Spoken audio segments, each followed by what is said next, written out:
Graça e paz, irmãos. Estou com a responsabilidade hoje de trazer a mensagem, dando continuidade aí à série sobre o Evangelho segundo Marcos.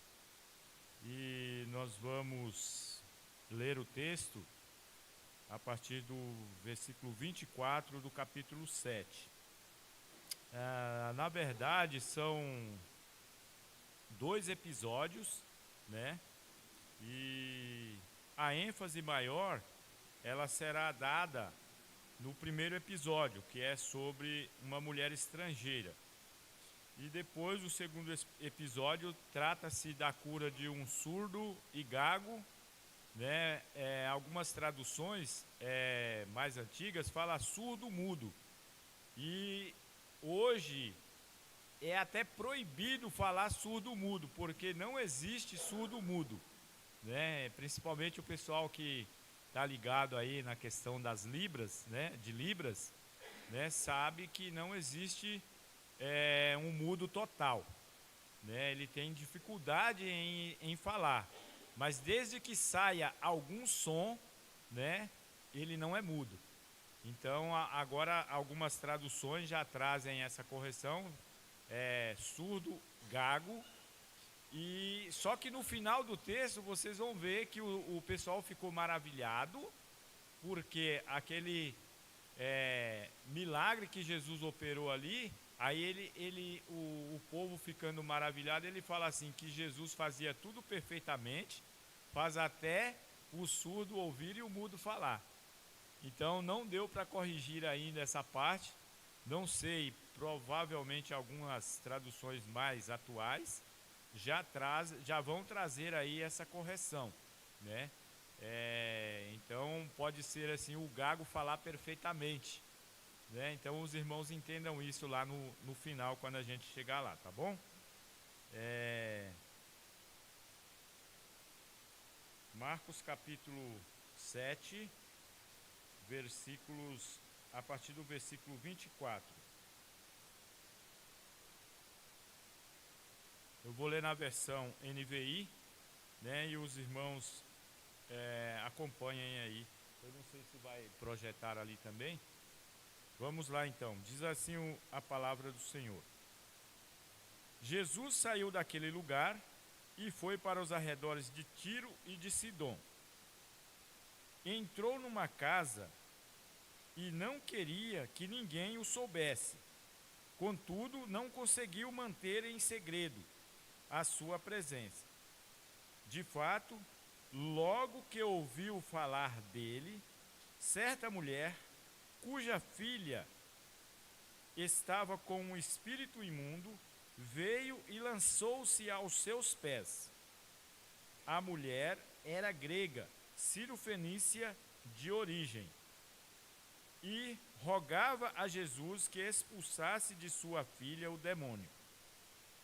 Ele lhe disse: deixe que primeiro os filhos comam até se fartar.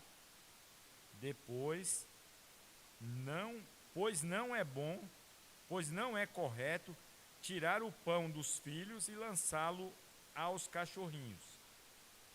Ela respondeu: sim, Senhor, mas até os cachorrinhos debaixo da mesa comem das migalhas das crianças.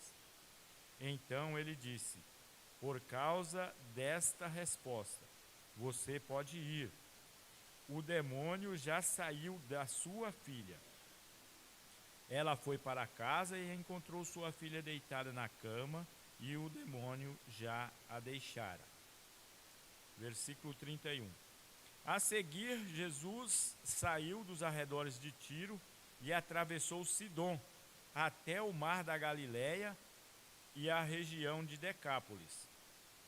Ali algumas pessoas lhe trouxeram um homem que era surdo e mal podia falar, suplicando que lhe impusesse as mãos.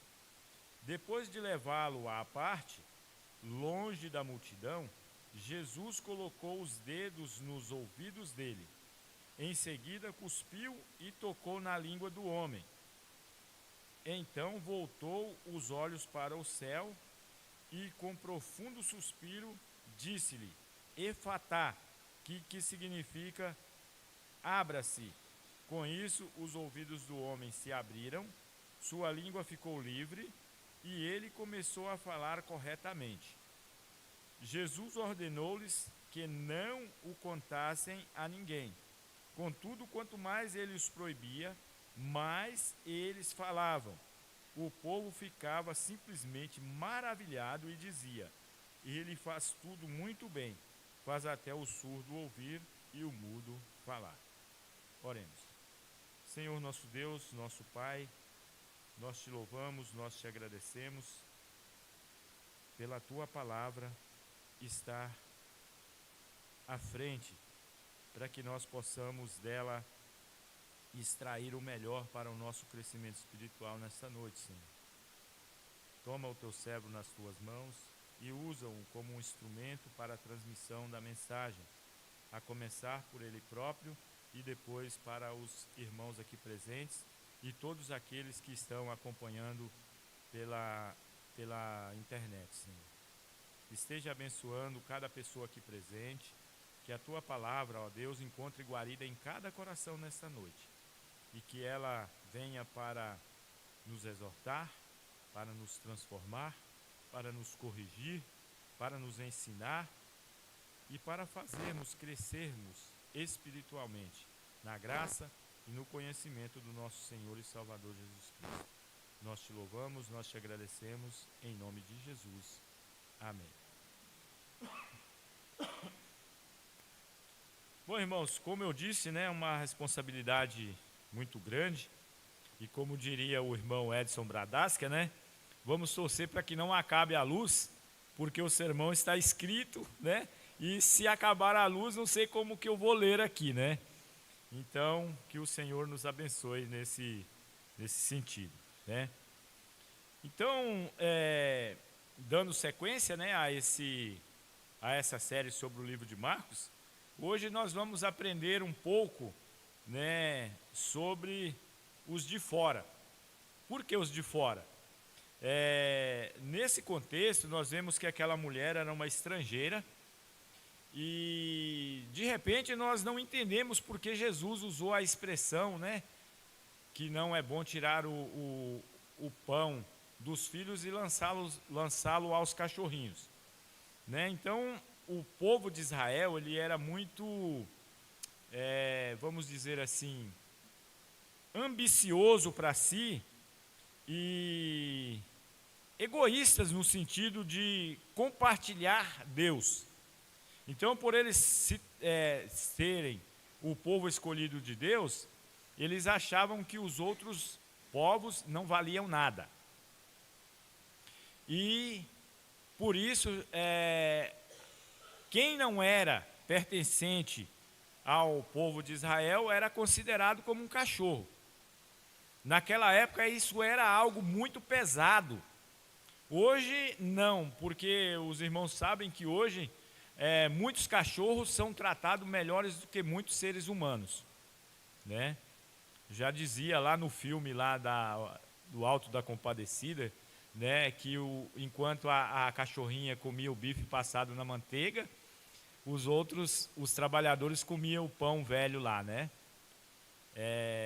Então, nós vemos que hoje em dia muitos cachorros têm tratamento de rei, enquanto muitos trabalhadores muitas vezes não têm um arroz e feijão para colocar na marmita no seu dia a dia, né? Não questiono, não sou contra ninguém tratar bem dos seus animais, eu acho que deve tratar, né? Lá em casa tem os animaizinhos, a gente cuida da melhor forma possível, mas não damos uma ênfase maior aos animais do que os seres humanos, né?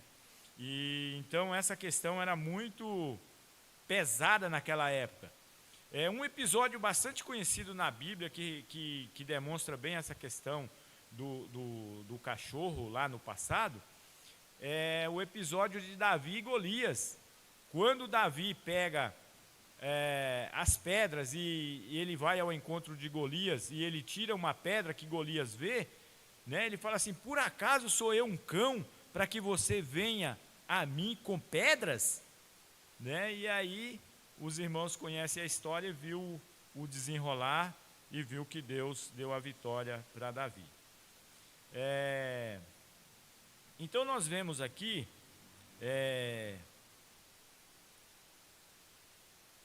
que nós, nesse contexto aqui, os israelitas, né, eles achavam, né, por isso que eu disse vamos aprender com os de fora, que os de fora não mereciam nada, né? E muitas vezes nós também pensamos que somente nós temos o direito às bênçãos, aos milagres, às curas e etc.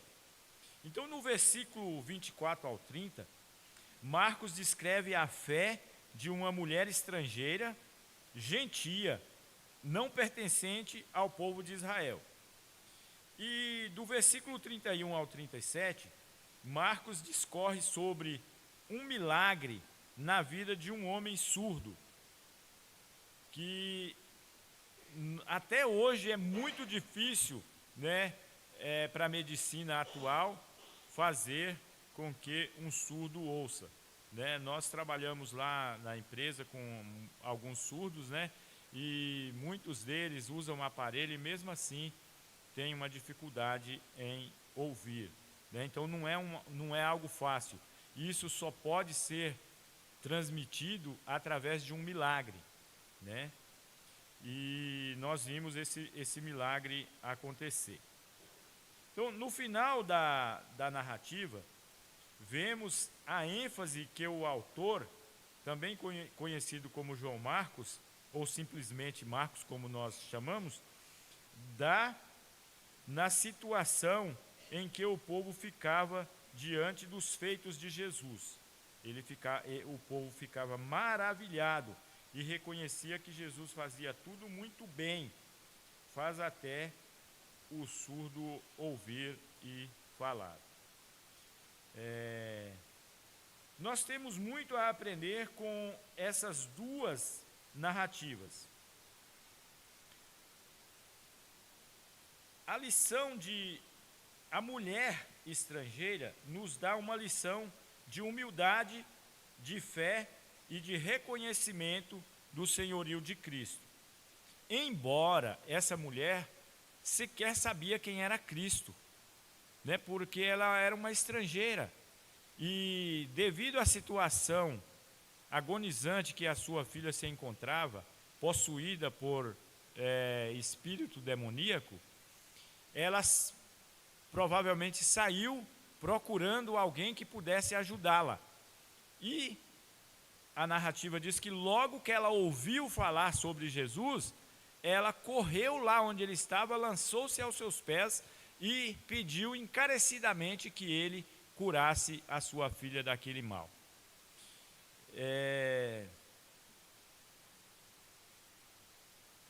Quando ela soube que Jesus poderia livrar sua filha das garras de Satanás, quando que isso aconteceu? Logo que ela ouviu falar dele. Provavelmente a fama de Jesus já estava correndo por ali e alguém comentou, porque Jesus não queria que isso se tornasse público, mas o texto que nós lemos diz que quanto mais ele proibia, mais a fama dele se espalhava. E essa mulher, tendo ouvido falar de Jesus, ela deve ter indagado, mas onde ele está? E aí alguém descreve para ela o local provável que Jesus estaria e ela correu e foi para lá. E sabendo que Jesus estava naquela casa, entrou e prostrou-se, lançou-se aos pés de Jesus, pedindo o seu favor. Então, logo que ela ouviu falar dele, quantos de nós nos rendemos ao senhorio de Cristo logo que ouvimos falar dele? Falta-nos fé, falta-nos atitude, falta-nos coragem, falta-nos determinação e provavelmente falta-nos humildade, porque a principal característica encontrada nessa mulher foi a sua humildade, né? Principalmente quando quando Jesus fala que não é bom, né, que primeiro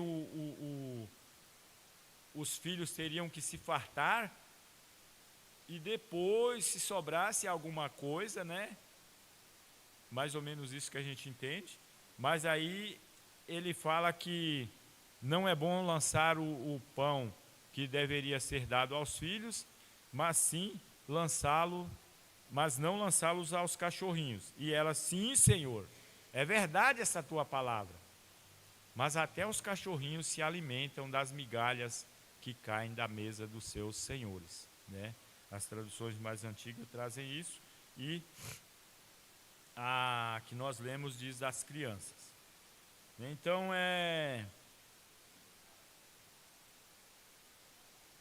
nunca se viu uma geração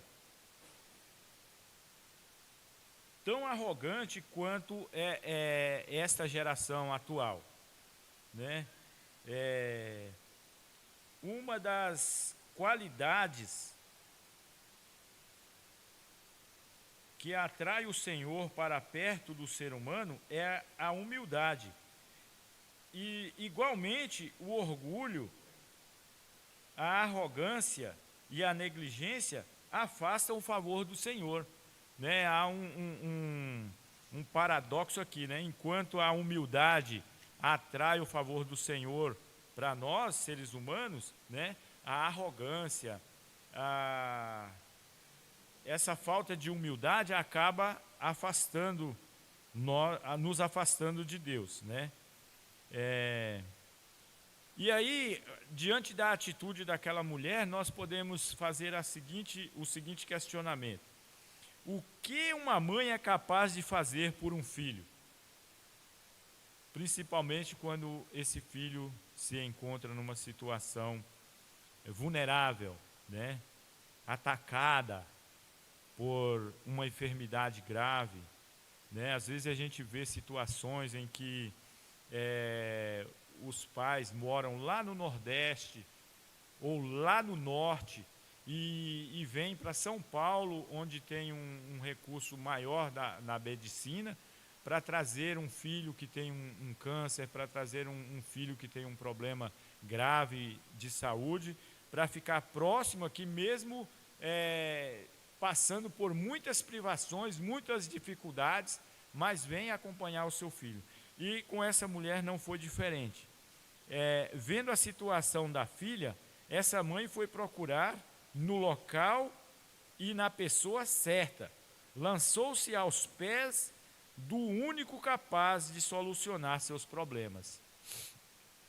E quantas vezes nós estamos buscando a solução dos nossos problemas em lugares e em pessoas que não podem resolvê-los, né?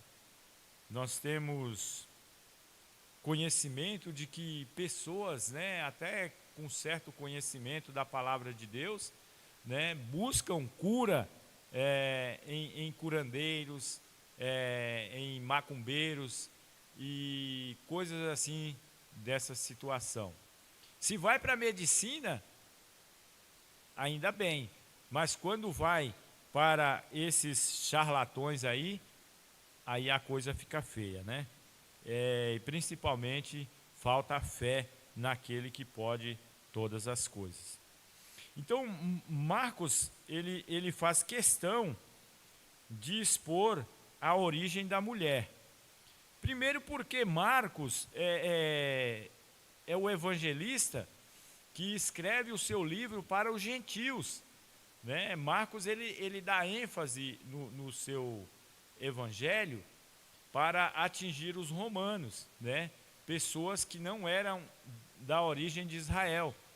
E talvez por isso ele fez questão de frisar que a mulher era estrangeira, para mostrar para o povo de Israel que Jesus veio para todos.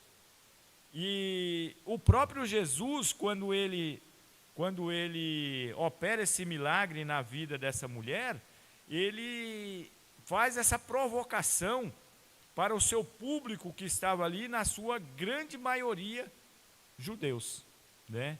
israelitas. E ela era grego, sírio-fenícia de origem. Marcos deixa claro que naquele tempo já existia essas questões sociais, especialmente nesse contexto aqui, a xenofobia, né? E isso vem de longas datas, né? Nós vemos na Bíblia mesmo, né? Dentro já do Novo Testamento, quando alguém fala que Jesus de Nazaré está ali, aí as pessoas falam assim, pode vir alguma coisa boa de Nazaré? Né? Então, nós que trabalhamos em firma com peãozada, né, a gente ouve cada coisa, assim, de deixar a gente bastante chateado mesmo, né? Mineiro que fala de paulista, paulista fala de mineiro, paraense fala de baiano, baiano fala de paranaense, o gaúcho fala do potiguar, e assim vai. E tem certas brincadeiras que eles fazem que é assim de um cunho muito xenofóbico mesmo, e acaba trazendo um certo desgosto, né? Então, isso é algo assim da cultura humana, desde os primeiros tempos, né? E a gente vê essas questões. Então, nessa questão, né? Nós vemos também os países, né? Brasileiro não gosta de argentino, argentino não gosta de brasileiro, italiano não gosta de outras nações, e assim vai. E hoje essas questões elas são mais debatidas, né? Mas mesmo assim, por mais debates que há e por mais leis que vêm para punir as pessoas que praticam essas coisas, né? Elas continuam, né? E provavelmente isso não vai ter fim até que Jesus venha novamente para que esse mundo seja transformado, né? De uma vez por todas. Aí essas coisas cessarão para sempre, né? Em Israel naquela época, quem não pertencia aos israelitas eram chamados de cachorros, né? Cães. Naquele tempo, é uma ofensa igualar alguém a um cão.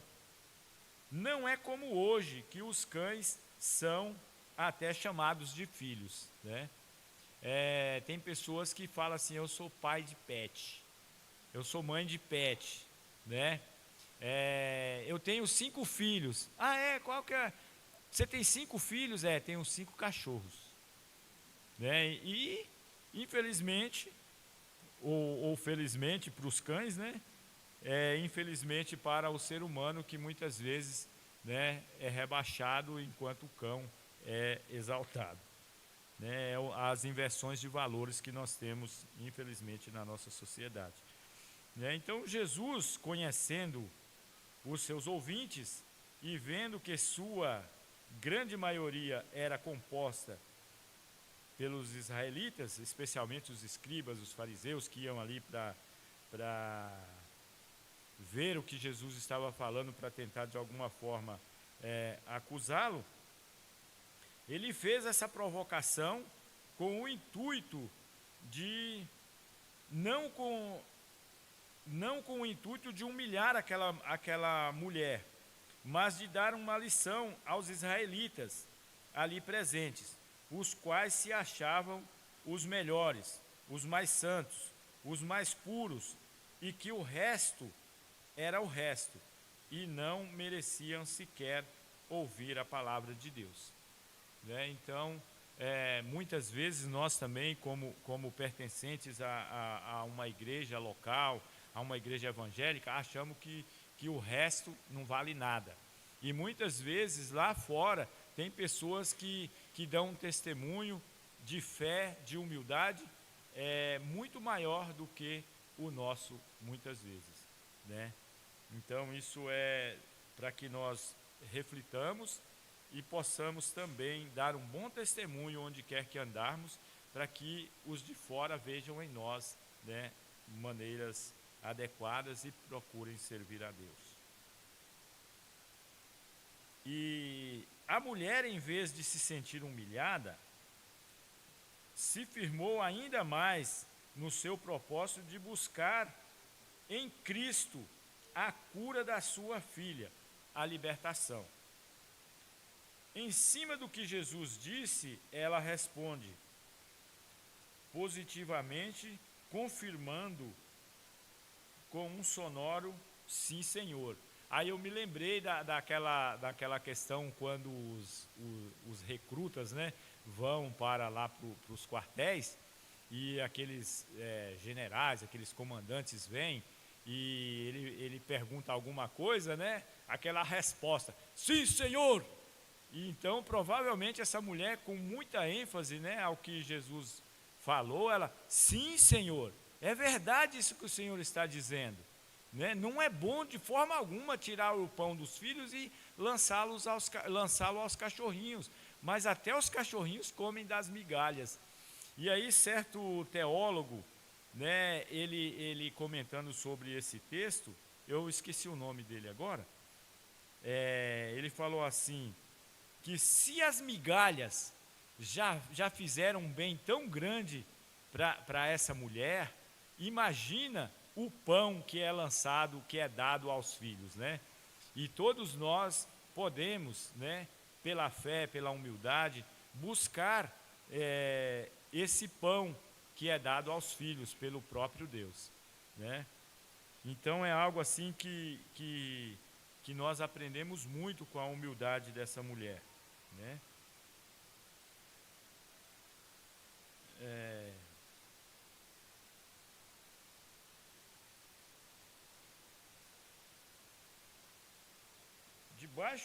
Debaixo da mesa comem das migalhas das crianças.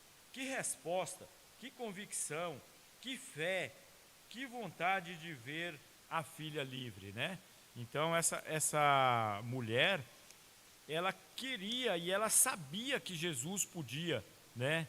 A partir daquele momento, daquela conversa, daquele diálogo que ela estava tendo com Jesus ali, ela sentiu mais ainda a convicção de que Jesus podia libertar a sua filha. Jesus, vendo o desejo do coração daquela mulher, e com base na resposta dela, o milagre ocorreu. Jesus, como soberano que é, só ordenou, sem sequer ver ou muito menos tocar na menina. Disse simplesmente que o demônio já havia deixado. E nessa situação aqui, que Jesus opera esse milagre, é algo que o demônio deixa a menina de uma vez por todas. Ela fica completamente livre, né? Precisamos ler mais a Bíblia e inspirar-nos em exemplos como esse, para que tenhamos a atitude como a dessa mulher. Não fiquemos como os escribas e fariseus, achando que por pertencermos a uma igreja local, só nós temos o direito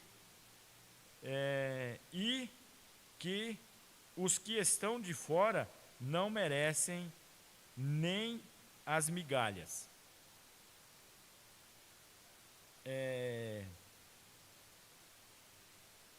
Jesus e aquela mulher provaram o contrário. Saber buscar, em quem buscar, por que buscar. Ela foi para casa e encontrou sua filha deitada, e o demônio já a deixara. Eu li um comentário que o autor disse que provavelmente essa menina, né, não tem a idade dela aqui, a gente não vai especular também, mas quando o demônio estava nela, ela dava muito trabalho e provavelmente ela ficava a alguns momentos até amarrada e era muito difícil de controlá-la, né? E quando a mãe chega que vê que a sua filha está ali calmamente deitada numa cama, provavelmente o coração dela explodiu de alegria e ela confirmou aquilo que Jesus havia falado lá, né? Que a sua filha estava curada, estava liberta, e uma libertação total e definitiva. E aí no versículo 31, nós vemos que a seguir Jesus saiu daquele local, né, de Tiro, e passando por Sidom chegou até Decápolis, né? Decápolis, muitas vezes a gente lendo assim pensa que era apenas uma cidade, mas Decápolis era uma região que continham 10 cidades, por isso é Decápolis, né? Era composta por 10 vilas, né? Mas por isso que tinha esse nome, Decápolis. E é um local muito conhecido, inclusive por causa daquele gadareno que foi curado lá no meio dos sepulcros, e depois ele foi para aquela região e anunciou o evangelho ali, né? Trouxeram um homem surdo que mal podia falar. Alguns podem questionar os métodos usados por Jesus para curar o homem, né? E qualquer coisa que a gente for colocar aqui sobre o método que Jesus usou é mera especulação. Jesus ele é o absoluto, ele é poderoso, ele sabe o que faz, e o que ele fez é o que ele fez e pronto, acabou, né? Sem contestação.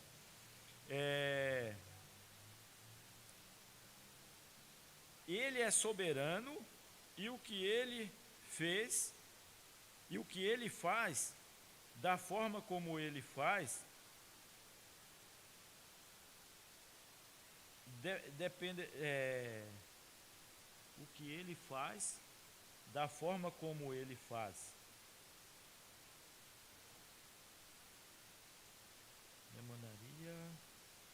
Demonstra o seu poder e autoridade. Ele poderia simplesmente dizer ao surdo: ouça, assim como a cura da menina. Mas ele preferiu agir de outra forma. Quem somos nós para questionar Deus? À vista desses acontecimentos, o povo ficava maravilhado. Então, o método que Jesus usou para curar esse homem, ele o retirou ali do meio da multidão, levou num lugar à parte, né? E nós lemos que ele colocou os dedos nos ouvidos daquele homem, e depois ele cuspiu, provavelmente no dedo, e tocou na língua do homem para que ele fosse curado, né? Então, Jesus poderia simplesmente falar: não, ouça, fale, né? Igual ele fez com o leproso. O leproso foi bem assim, né? Que ele falou assim: ó Senhor, se queres, pode me tornar limpo. E Jesus disse: quero, seja limpo. E aí o leproso ficou curado imediatamente. Mas aqui Jesus usou desse artifício, né? E para a honra e glória do próprio Deus. Qual é... Deixa eu ver se eu pulei um aqui.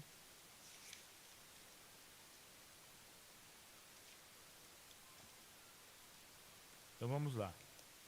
Nós vimos que é preciso humildade para se achegar a Cristo, e essa é uma virtude que todos nós cristãos precisamos ter, né? E, mediante a confissão dos nossos pecados, e dentro de tudo isso, nós precisamos de humildade e fé para buscarmos a Deus pela motivação certa. qual foi a última vez que você se arrependeu verdadeiramente de um pecado? É uma pergunta retórica, né? Cada um tem a sua própria resposta. E isso é interessante, porque, né, nós precisamos de humildade, de fé para buscarmos a Deus pela motivação certa, joelhos dobrados, coração quebrantado, pecado confessado, um a um. O pastor Samuel costumava dizer, quando alguém orava assim, perdoa todos os nossos pecados. Aí ele até fazia assim em tom de brincadeira, mas puxando as orelhas, né? Ele fala assim, se pecamos por varejo, por que pedimos perdão por atacado? Né? Às vezes é até meio engraçado, mas é algo assim que, né, nós devemos confessar um a um os nossos pecados, né? Perdoa todos os nossos pecados. É a mesma coisa de você orar e falar, cura todos os enfermos, né? E nós temos que orar especificamente, né? Sabemos que temos vários irmãos e parentes, conhecidos nossos que estão com problemas de enfermidade, mas vamos orar, né? Mesmo que nós demoremos um pouquinho mais, vamos interceder, né, individualmente para cada um que está passando por essas situações, né? Irmãos que estão desempregados, irmãos que estão buscando a aposentadoria, como é o meu caso, alguns irmãos que estão buscando construir uma casa, buscando sair do aluguel, né? E assim nós vamos, né? Temos que orar individualmente, né? Para que Deus possa abençoar.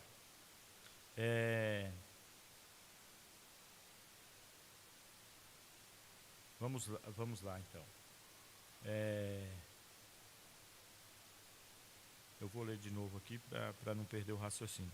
Precisamos de humildade e fé para buscarmos a Deus pela motivação certa, joelhos dobrados, coração quebrantado, pecado confessado um a um e uma fé alicerçada em Deus.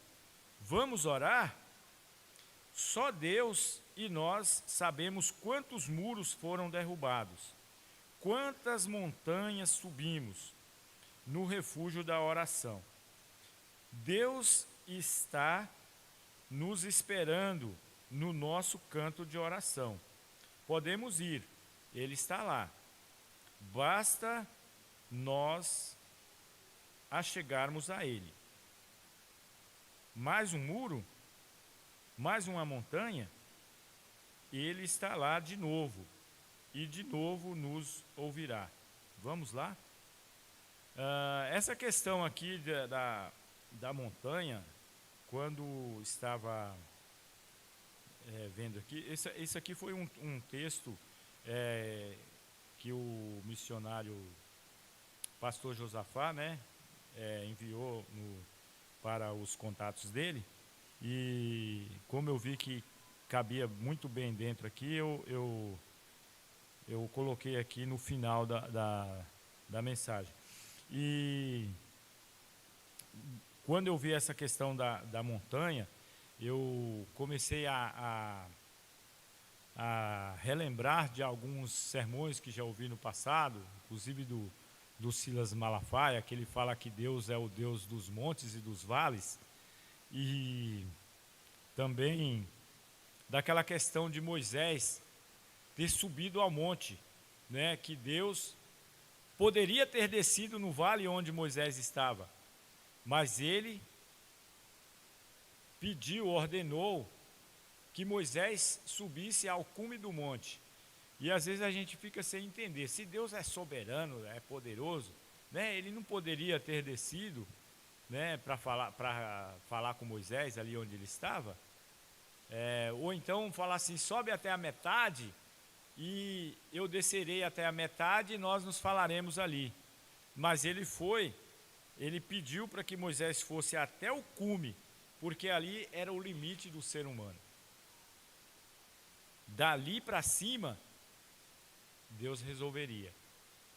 Dali para baixo, Deus resolve também, mas o limite do ser humano era o cume daquele monte, né? E quantas vezes nós achamos que Deus nos abandonou, que estamos sozinhos, que Deus não está ouvindo a nossa oração?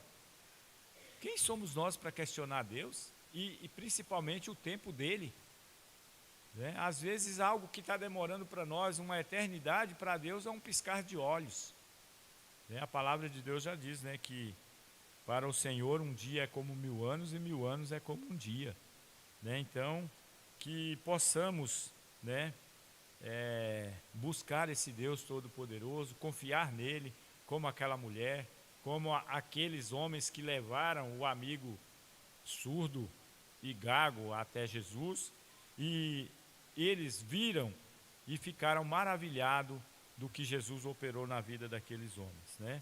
Então, para finalizar, eu vou ler aqui 2 versículos, né, que encontra-se em Salmo 66, 20, que diz assim: bendito seja Deus que não me rejeita a oração, nem aparta de mim a sua graça. Salmo 66, 20.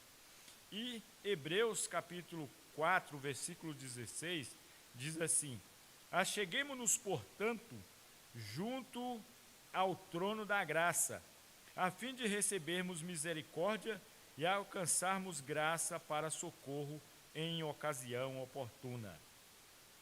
Tanto a estrangeira quanto o surdo foram a ele e o encontraram. E nós temos ido com fé a Deus? É uma pergunta também retórica que você pode responder aí no seu íntimo. Então nós vamos, nesse momento, agradecer ao nosso Deus, né, por ter deixado para nós, né, exemplos como esse na sua palavra, né, e que nós também, a exemplo daquela mulher estrangeira, daquele moço que não falava corretamente e não ouvia, viram, presenciaram Jesus operando milagre em suas vidas. E nós também façamos uma reflexão para vermos quantos milagres Jesus tem operado em nossas vidas, né? Quantos e quantos milagres, né? Cada dia nós vemos o milagre de Deus em nossa vida, quando estamos dormindo, quando acordamos e vemos as misericórdias de Deus se renovarem em nosso favor, né? Então isso é milagre, né? Tem um grande famoso aí que ele falou assim: ou você não acredita em milagres, ou você vive por milagres todos os dias, né? Então Deus tem operado grandes coisas em nós, tem feito grandes coisas por nós, né? E como dizia o salmista, né, de fato o Senhor tem feito grandes coisas por nós, por isso estamos alegres, né? Então que o Senhor assim nos abençoe e nos dê a fé, a humildade, a persistência dessa mulher estrangeira que viu a sua filha ser liberta. Que nós também possamos ver grandes milagres de Deus na nossa vida e na vida de todos aqueles que estão buscando a Ele por todo o mundo. Amém? Vamos ficar de pé, vamos orar e na sequência a equipe de louvor estará finalizando com um hino. Agradecemos a presença dos irmãos que nos visitam. Irmão Elias, seja bem-vindo, volte sempre. O William está ali novamente, seja bem-vindo. E oremos então ao nosso Deus. Senhor Deus, nosso Pai, nós te louvamos, nós te agradecemos por esses momentos aqui passados. Te louvamos e te agradecemos porque a tua palavra tem falado a nós. Nós vimos a manifestação do Senhor por meio dos louvores. Nós vimos a manifestação do Senhor nas orações. Nós vimos a manifestação do Senhor em nossas vidas por meio de grandes coisas que o Senhor tem feito por nós. Sabemos, ó Deus, que o mundo jaz no maligno, mas o Senhor é um alto refúgio para todos aqueles que temem ao Senhor. E nós te damos graças e te louvamos por isso, meu Pai. Te agradecemos pelo privilégio de poder compartilhar a Tua palavra e de, em primeiro lugar, ela falar comigo, para depois ela ir ao encontro dos demais irmãos. Esteja, Senhor, fazendo com que essa palavra germine em nossa vida, que ela cresça, que ela frutifique e dê muitos frutos para a honra e glória do Teu nome, Senhor. Queremos também te pedir pela semana que se inicia, pelas programações, o culto de oração na quarta-feira, a EBF que começa na sexta, que o Senhor abençoe e faça com que esse trabalho seja frutífero para o crescimento do Teu reino na face da terra. Queremos também te pedir nesse momento uma boa semana, que nos prepare para te servir melhor, que nos prepare para testemunharmos de Ti por onde quer que andarmos.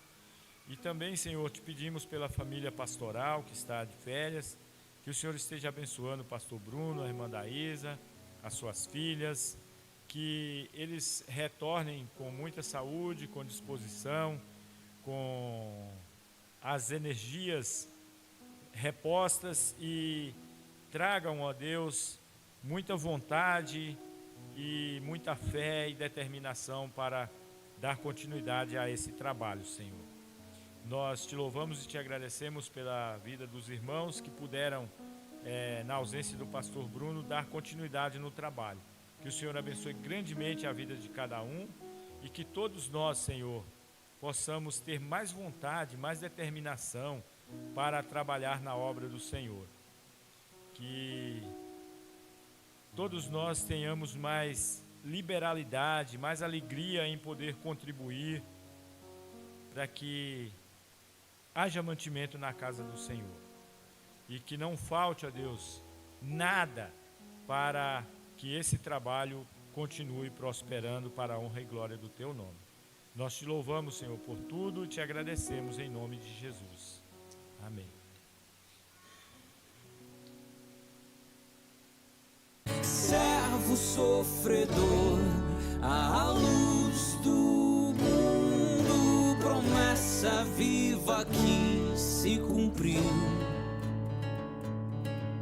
palavra que nos leva das trevas à luz, a escuridão não venceu.